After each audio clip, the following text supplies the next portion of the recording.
It's time for another Dirt Daily, and today I'm back in the shop busting down on Newb Sock. I need to get this Jeep done, and today's got a big day. I got a lot of stuff I want to do today. I'm going to start with the rear suspension. As you can see there, I've already started on the rear links. This is the new Mopar 44 rear end that's going in.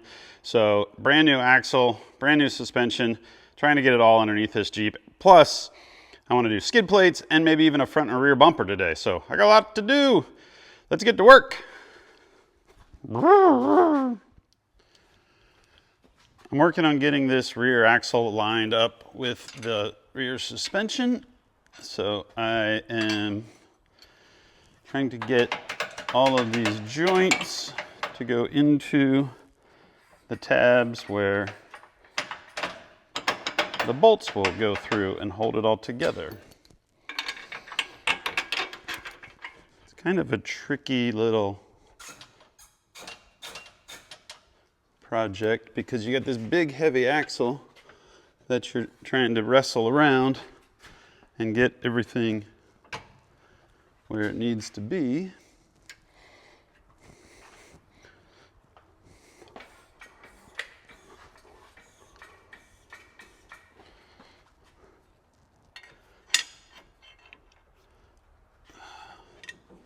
You don't want to knock it off the jack stands.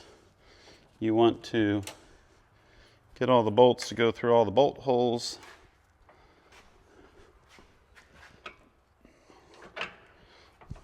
And it also helps if you have a light. I have these lights from a company called Devos. And they're nice because you can put them on, it's like this extendable tripod pole light thing, and you can kind of stick the light wherever you need to, and gives you light where what you're working on. So you can see, oh, this bolt hole needs to go backwards or forwards, or maybe it just needs a little bit of convincing with a pry bar or a rubber mallet to get everything lined up.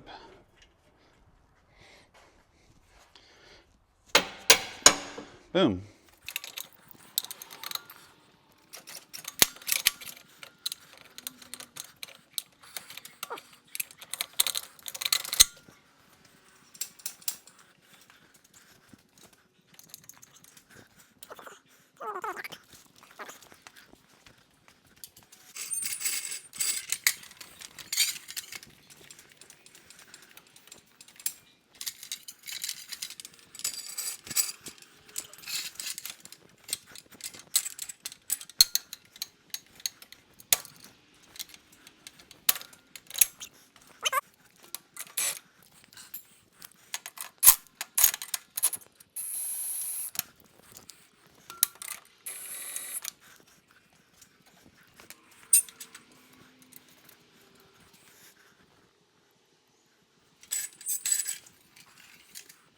I have all of the front and rear links installed. I don't have the rear track bar on yet. Next, I'm going to put this bump stop spacer right here. Normally, the suspension's designed that when the axle goes to full compression, this bump stop can crash into this right up here. And what I'm going to do is put this spacer on. And what that does is, even though your suspension lifts the vehicle, what it doesn't necessarily do is stop the axle from moving up. And if you are lifting it, you're probably putting bigger tires on, so you probably want to space down the rear axle a little bit so that at full compression, the tire doesn't crash into the flares. This is similar to what we did in the front. This is what I thought we were going to do in the front, where we put a spacer on the axle, and then we eventually used that drop bracket that dropped the bump stop down on the chassis, which is a new system that RockJocks has. So we're going to go with this style on the rear. Pretty simple.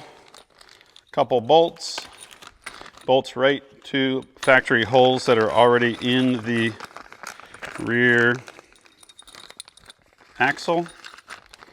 And I'm just going to dump all this hardware out on the floor. There's a sticker if anybody wants one.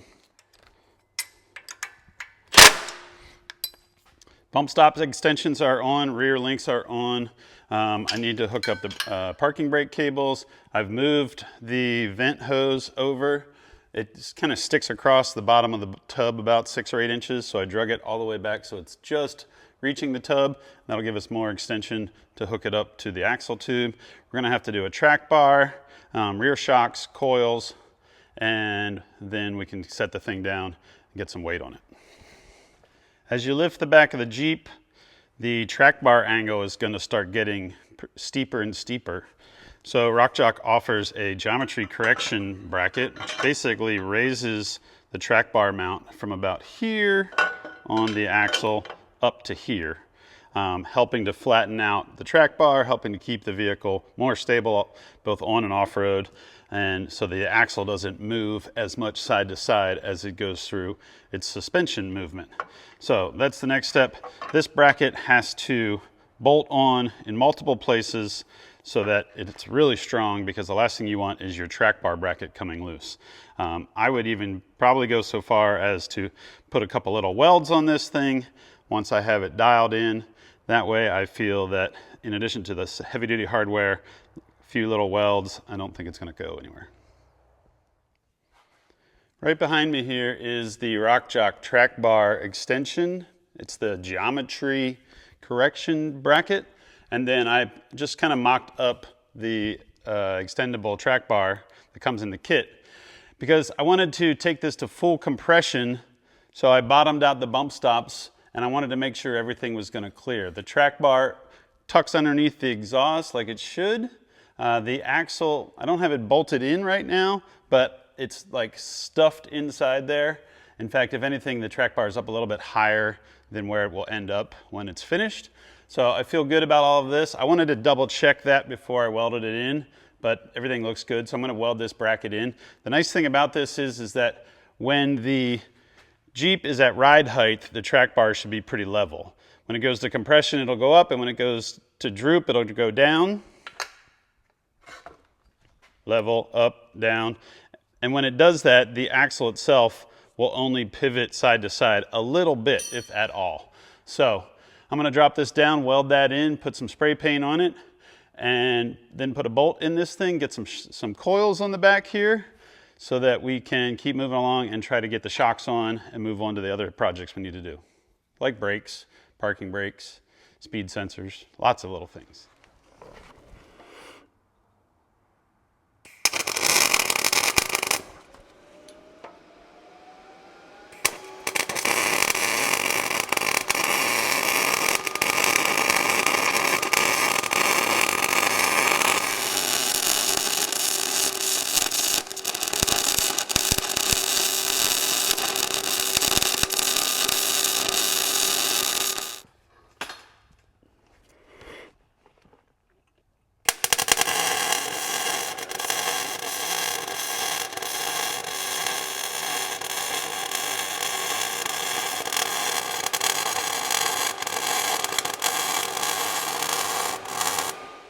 Okay, I welded the track bar bracket extension in 3 places, passenger side, driver side, and along the front.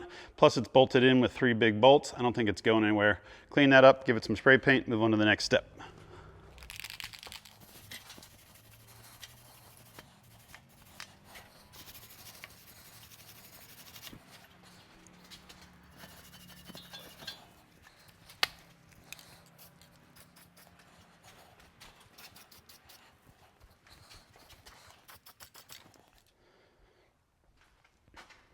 I'm going to put the coils in the rear, jack this thing up, get the track bar in place so that I can get this thing closer to putting on the ground and figuring out our drive shaft angles.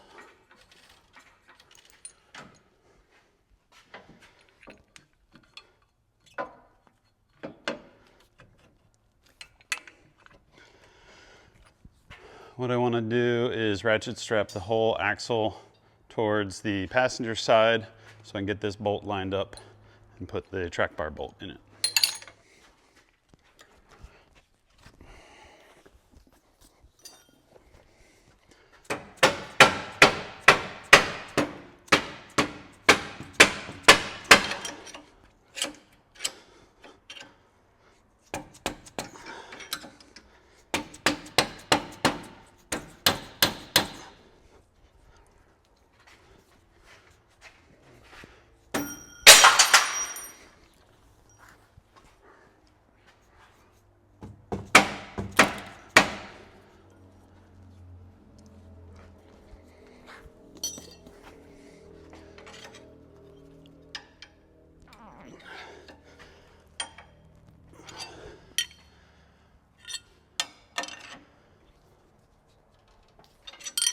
What is going on here? Oh.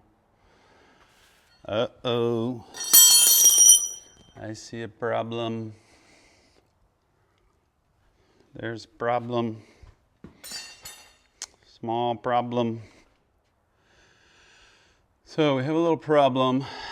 The Zerk fitting on the bottom of the track bar is crashing into the track bar bracket. So, how are we going to fix that? We can either delete the Zerk fitting.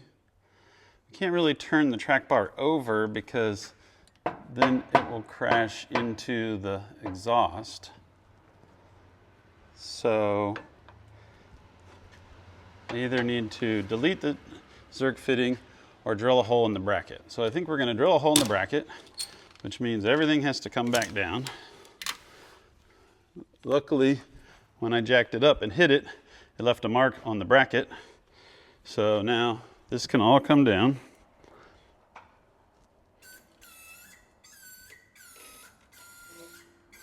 Doesn't have to come down very far, just enough that I can get a drill in here, drill a hole in that so that I can clearance that. Be right back. I drilled out a little hole in the bottom of the bracket here so that the Zerk fitting will drop down in there.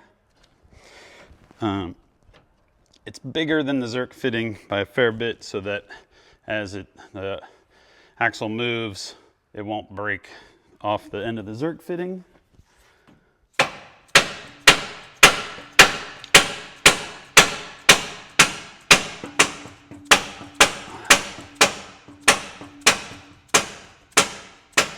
Oh yeah, that looks much better.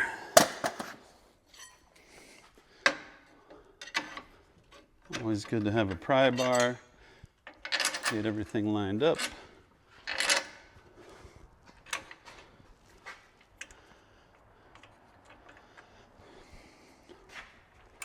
Oh, we're looking on the back side here. It's right there.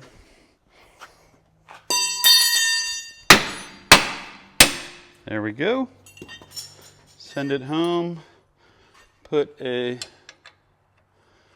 flag nut on it.